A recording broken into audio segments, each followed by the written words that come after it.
now we will discuss the remedial measures. There is two-pronged strategy.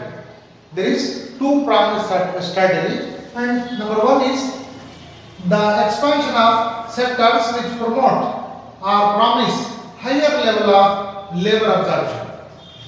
That means we will develop such industries, such areas in the economy wherein the labor absorption will be more. This is one strategy. Second one is empowering the poor with education and skill formation. We will impart education and skill among the people in the country so that they may empower themselves and become the self-employed persons. There are some problem-solving strategies taken by the government of India and other governments, and they are mentioned below. We will discuss them one by one. Number one is adoption of strategy of pro-poor growth. A strategy is undertaken by the governments for pro-poor development instead of emphasizing liberalization and growth of GDP. Till recently, the policies to eradicate the poverty was to develop the economy, develop the GDP. In the opinion of the government, if GDP is increased, if national income is increased, automatically the poverty will be eliminated, eradicated. That was the thinking of the previous governments. But recently, after survey, we came to know that after having so many 5-year plans, even after having 65 years of planning, we could not achieve the target of eliminating the poverty completely, eradicating the problem of unemployment completely. So the government has started a new strategy, and that strategy is for pro-poor, is of pro-poor nature. And instead of emphasizing liberalization of economy and growth of GDP, they have discussed to develop and make policies which are more pro-poor. The pro-poor policies can be in the form of right to work. Next, reducing the unemployment in unorganized sector, because it has been noticed that unemployment problem is there widespread in unorganized sector rather than organized sector. So those people who are there in unorganized sector must be given employment opportunities, and their poverty must be targeted. So unemployment problem must be reduced in unorganized sector. This was one of the strategies. Next, watershed development must be taken up to keep the moisture in the land, agricultural land. By having these measures, the production of agricultural production will increase due to watershed programs. Watershed development agencies have been established, and they have strengthened the cooperative system for this purpose, and they have brought the panchayat involvement of panchayats at village level for this purpose. So this was the strategy, number one. Number two is simulation of agricultural growth. The second strategy, and it has been observed that the agricultural growth rate has decreased over period. In 9th 5-year plan, the agricultural growth rate was 2.7% only, but in 10th 5-year plan, agricultural growth rate decreased to 1.7% only from 2.7. So there was a decline in agricultural growth. Government has taken measures to increase the agricultural growth so that the people who are living in agricultural sector, who depend on agricultural sector, who are more in number in rural areas, most of the population depends on agriculture in India. So agricultural growth rate must be high For this purpose, strategies have been taken. And 5 points of action plan, 5 points of action plan has been proposed and implemented. Number 1 is undertake the soil health programs. Government has undertaken the soil health program. Government took measures to enhance the soil health so that productivity may be agricultural productivity may increase. For this purpose, agricultural officers, agricultural extension officers, field officers were sent to the farmers and given training. Farmers also were called for through various schemes and they were imparted training. Next, the increase in water harvesting was taken place. Water conservation and water harvesting are the strategies taken for the development of farmers and their income. In this process, the role of panchayats was great. Panchayats at village level were involved. Next, the interest on crop loans were decreased to 4%, at least theoretically. Next, government set up the Krishi Vigyan Kendras. Krishi Vigyan Kendras for training the farmers with regard to new techniques of production, agricultural production, to increase the crop yield. The agricultural productivity in India is far low than the agricultural production being produced in developed countries. So these advanced methods of production, agricultural production, was imparted by way of training to the farmers. Next, last point was reduce the gap between producer and buyer. It has been observed that producer is selling his product at lower prices, and buyer is purchasing the products at higher levels, higher prices, and between them there is a middleman in the form of commission agent, brokers. They are eating away the profits of the producers. Either they may be industrialists or they may be the farmers.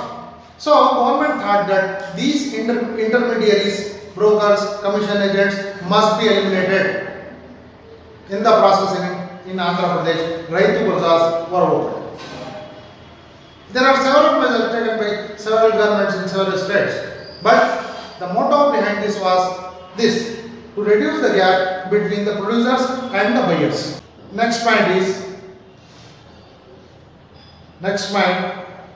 remedial measures to reduce the poverty is increasing the productivity and job quality in unorganized sector. It has been observed that the quality of job in unorganized sector is very, very low because they are unskilled workers and mostly not so highly educated workers. So the productivity in unorganized sector is very low.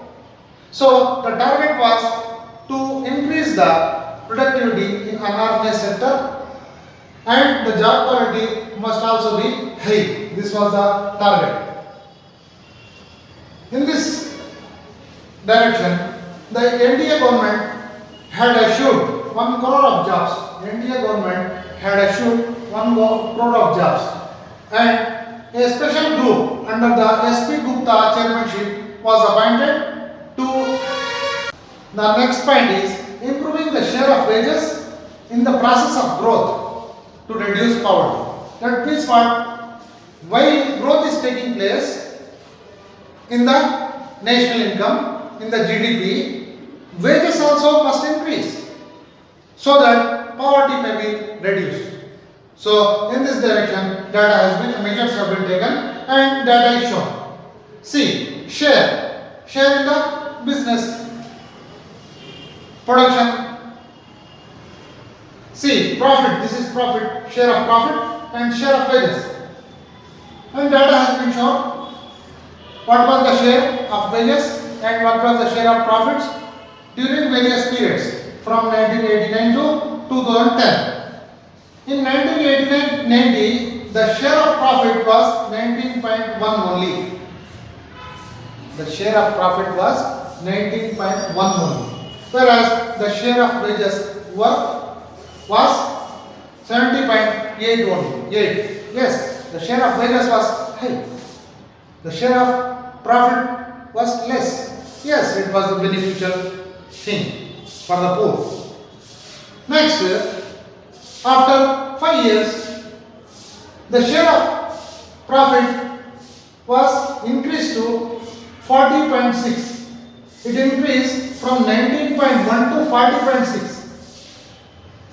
Profits increased, whereas the share of wages decreased from 70.8 to 52.4. From 1989 to 1994, these changes have taken place. The share of profit has increased, the share of wages have decreased, has decreased.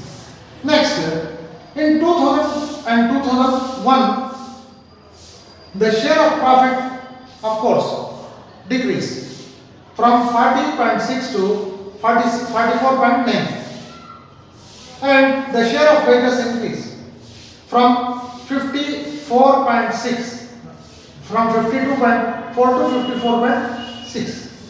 Share of wages has slightly increased from 52.4 to 54.6 in 2001, and that was the only period the share of profits decreased,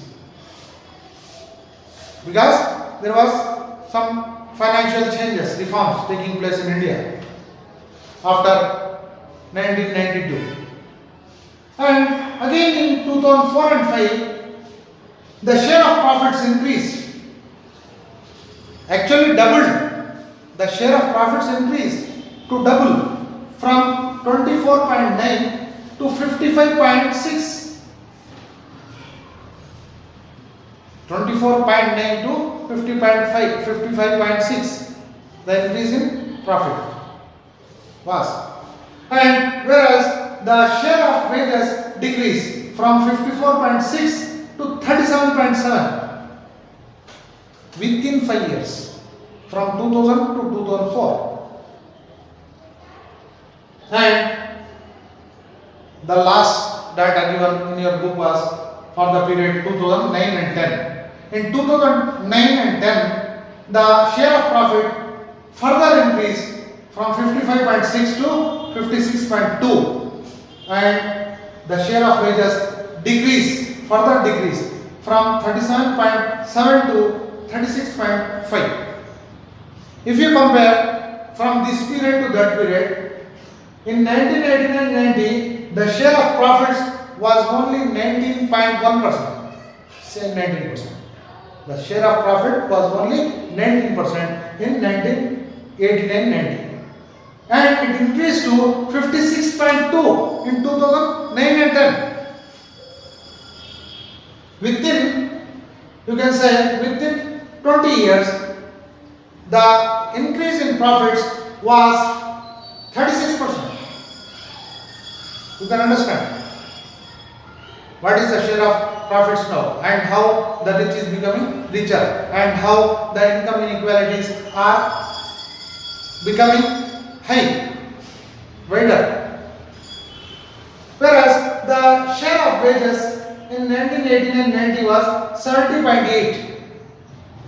It reduced to 36.5 in 2009 and 10. So there was 50% reduction in the share of wages.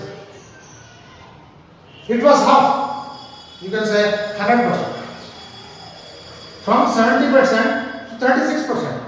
The reduction was 70% to 36% for this 30 years of period, from 1989 to 2009 and 10. This shows that the share of profits in the business was high, increased within 30 years of period, whereas the share of wages decreased and it became half.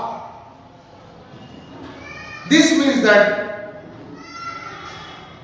the income in the hands of the laborers is going low. The income of the laborers is low. The share of wages is low. That means what? The percentage of wages in the hands of the people have reached low in lesser quantity. They have less to spend, whereas the profits and its share in the business and economy has increased, doubled within 30 years. So the profits have increased, share of profits have increased. The rich people have become richer. They have more to invest and get more profits. These people have less to spend and their purchasing power has decreased and they have become poorer. So measures have to be taken and these are the measures being taken. Next point is, what is the next measure? Empowerment of poor through education and skill formation. Empowerment of poor through education and skill formation. Education must be imparted, professional education, technical education must be imparted to the poor people so that they may raise their quality of labor and they may engage in good jobs wherein they can get more wages. If skill is imparted to them, then skill formation will take place. They will get technical jobs which will fetch them good salaries, good wages. That was the vision. And it has been surveyed and presented in the form of data that development of educational structure, educational institutions to develop human resources and reduce poverty is taken up. It was a must. The process is still going on. Many engineering colleges have been established. Many professional colleges, technical colleges have been established. Polytechnic colleges, ITIs, vocational courses have been introduced so that technical education and skill formation may take place. See, the data is 378 universities were there, 18,064 colleges were there in the country, and 152 lakh secondary schools and higher secondary schools, 10th class and intermediate schools were there, and 10.43 lakh primary and upper primary schools were there. And next measure was empowerment through provisions of better health. This is education, now health. If health is good, you are able to do the job. If your physical health is not good, mental health is not good, you are in a state of mental depression, physical infirmities are there, then you can do good jobs, good work and can't earn the wages. Your income will be reduced. So, first your income must be increased by way of giving you a good health, better nutrition. So, this was done. What are the reasons behind this? Measures are taken, but it has been observed that long and chronic illness leads to poverty. That type of illness must be treated and curtailed, prevented at the earlier stage itself. Next, expensive treatment leads to poverty. So the expenses on treatment must be reduced. Government must come forward and life-saving drugs must be produced by the government in government pharmaceutical industries. Or government must give subsidies and concessions to those industries, private industries who produce the life-saving drugs. but it has become opposite now. Next, NRHM, National Rural Health Mission, was undertaken.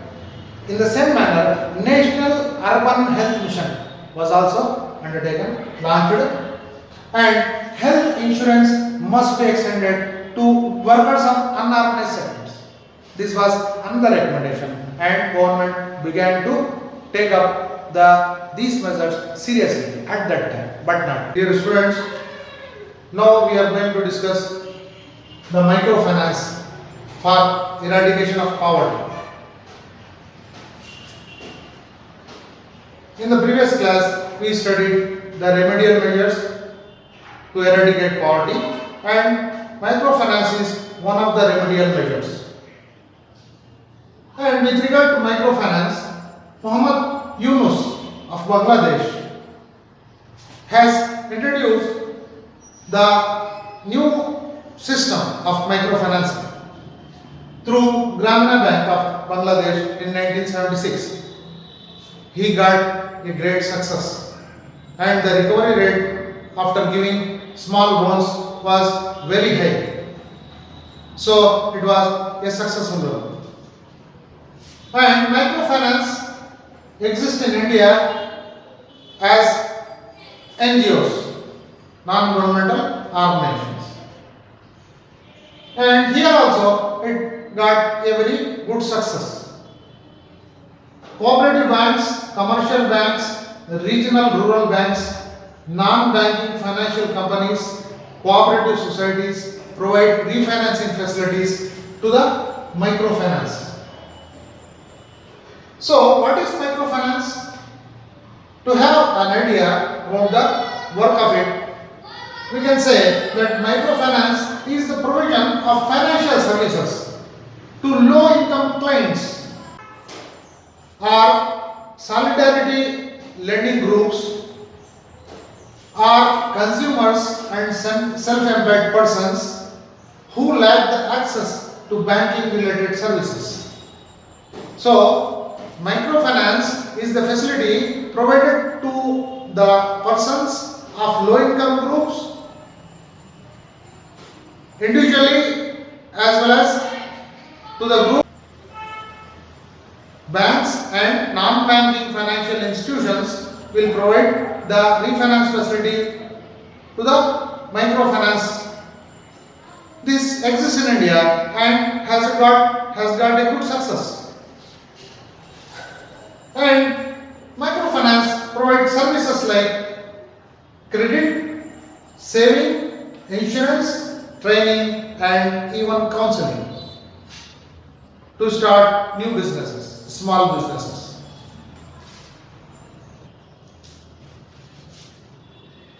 Now we will study the features of microfinance. The features of microfinance can be presented in 6 points. One is the borrowers of the microfinance system is from low income group. They are poor people. The borrowers are from the low income group. And number 2, microfinance means low or small loans. Microfinance itself tells the story. These are the loans, small loans given to the petty businessman. So, microfinance means nothing but small loans, small amount of loans, micro loans. And the duration of loans will be for a short term, very short term. It's not for long term loans. It is very short term loans. And next, loans without collateral guarantee. This is the greatest thing to note. The poor people will not have the persons to give guarantee for their loans. So, here in microfinance system, these poor people need not get the collateral guarantee for their loans. they can avail the loan facility, credit facility without any collateral guarantee from anybody. Repayments. The frequency of repayments is high. The repayments will be prompt and the installments repaid are also meager in small amounts. So they will not feel hardship to repay the amount.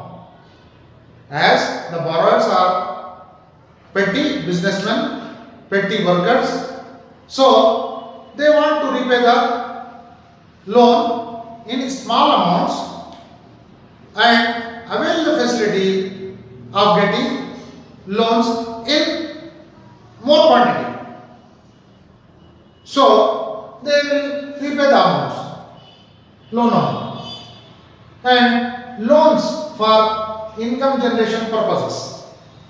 The loans taken from the microfinance are not for any celebrations or for any social cause, but for income generation purposes. For example, a person is a hawker, a person is a roadside petty businessman. He will take the help of the microfinance, get loans from microfinance, and he will invest that small amount, loan amount, in the business, small business, and he will repay the amount in small quantities of installments, and after repayment of the loan amount, he will get again the loan in much more quantity. For example, he has taken 10,000 of rupees as loan. After repayment, he will get 15,000 of rupees of loan, 20,000 of rupees of loan. If his repayment is prompt and frequent, then the microfinance companies will also provide him the loan easily. Next, need for microfinance. What is the need of microfinance? It may be astonished to know that India is the home for 1/3 of the world's poor population. World's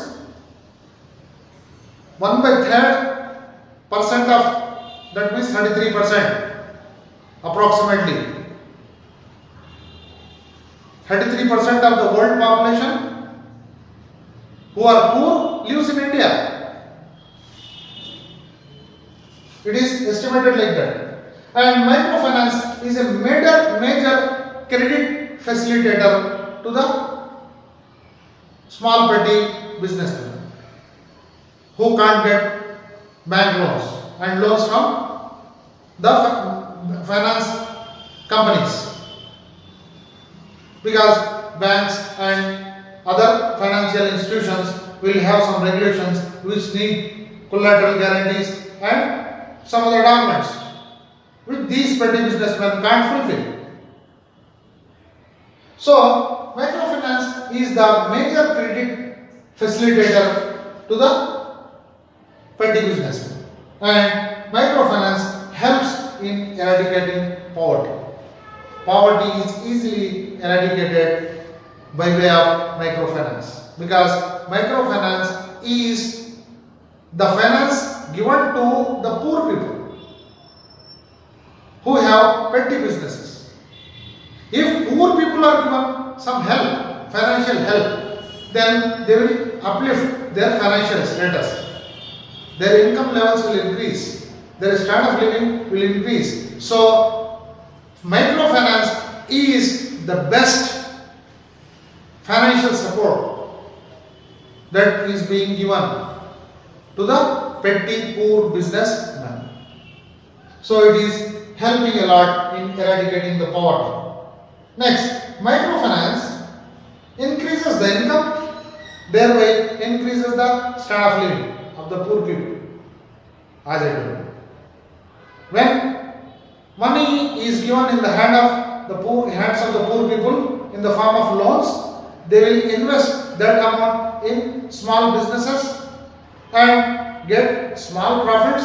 Out of that profits, they will repay the loan and their standard of living will increase automatically, though slightly. does not matter, but they will develop. When an employee is given the small loan, he will employ himself. He will become the self-employed person by way of getting microfinance. And microfinance not only gives the financial support but also provides services like training, counseling, and support to establish new businesses. This is another important thing to note. Microfinance not only provides financial support to the poor people, petty businessmen, but it supports in the form of services like counseling, training, and in giving support to establish new businesses. So it is the best in eradicating the poverty. Now we are going to discuss the benefits and challenges of microfinance. The benefits of microfinance are listed here. First of all, the microfinance facility is for the poor people. The petty poor businessmen will avail the benefits of microfinance, and it is very accessible. You need not go for the voluminous work as you have to attend in banks for loans. You need not do the voluminous work here. Easily you can avail the loans in microfinance. And the loans will be small. The loan amount is small. And it is for small businessmen, petty businessmen. You can easily get the loan in a small quantity for petty business. And the extending, you can use the loan for extending the education of your children or getting small jobs. You can use that fund. And when education is important, that's also a kind of human investment. You will get the remuneration back. So also in the case of jobs, if you use the amount in getting jobs by way of getting trainings, then you can repay the loan by getting the jobs, after getting the jobs and remuneration, salaries, wages. So it is nothing but microfinance is the extension and expansion for education and jobs. And microfinance is improving the standard of living of the people, poor people. It is evident. Those people who were unemployed a few days ago are engaged in work. They are employed, self-employed now. Because of the microfinance, small loan facilities that have been provided by the microfinance organizations, institutions. And it's not a burden on them. They will take the loan, a small loan, do petty business. Immediately they will get the benefits, profits, and they will repay the amount in easy installments.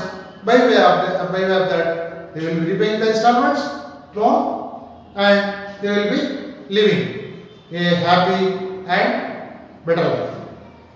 Next, what are the challenges?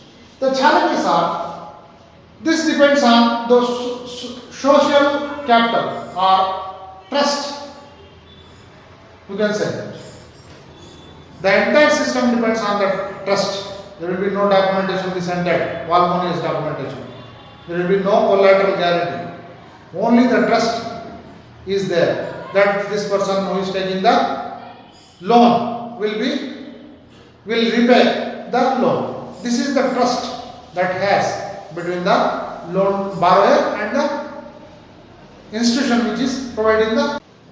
As these people do the business and they have availed the facility again and again in more quantities, so they will repay the amount. What is there between the borrower and the loan giver?